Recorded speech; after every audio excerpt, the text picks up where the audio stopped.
Alfons Martí, soy escritor y periodista, autor de 12 libros de viaje, de ensayo y temáticas culturales, y soy autor también en estos momentos acabo de publicar mi libro A la caza del contaminado, del COVID al nuevo orden mundial. Es una crónica que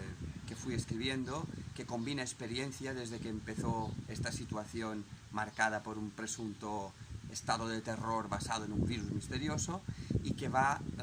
combinando experiencias reales por la calle, saber qué estaba pasando realmente a partir del estado de alarma que nos confinó a todos, y saber un poco las claves separando la realidad de la ficción, porque una de las cosas que como autor y como persona y ciudadano me llamaron más la atención es cómo el mundo empezó a confundir la realidad con la ficción,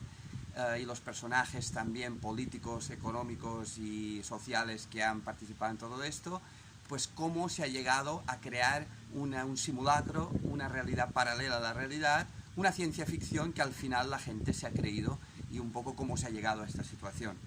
Para mí además era muy interesante, muy importante saber qué había detrás, qué tipo de política, las ironías de la situación, por ejemplo, como en España, donde los políticos eran muy mal considerados, de repente se convirtieron en héroes porque daban directrices, normas, como para controlar al vecino, como la democracia se quedó en suspenso, y además intenté combinar el conocimiento de estas situaciones, la realidad del virus según los médicos que han querido hablar del virus,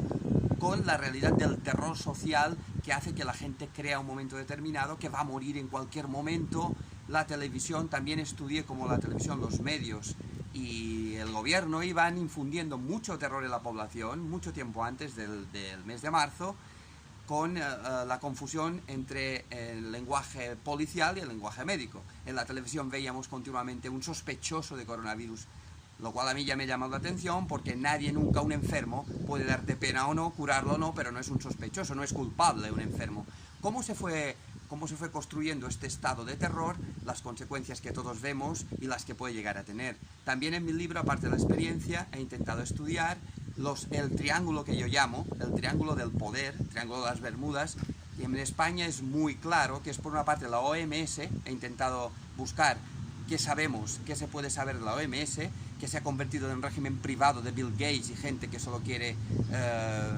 comercializar o vender a la fuerza vacunas. Por otra parte, los estados que están endeudados, y finalmente los bancos. Hay un triángulo, que es la administración española, que debe billones, hay unos bancos que les van a quitar la deuda, y hay una OMS que declara pandemia, y esta pandemia sirve para que los bancos dejen dinero de nuevo al Estado.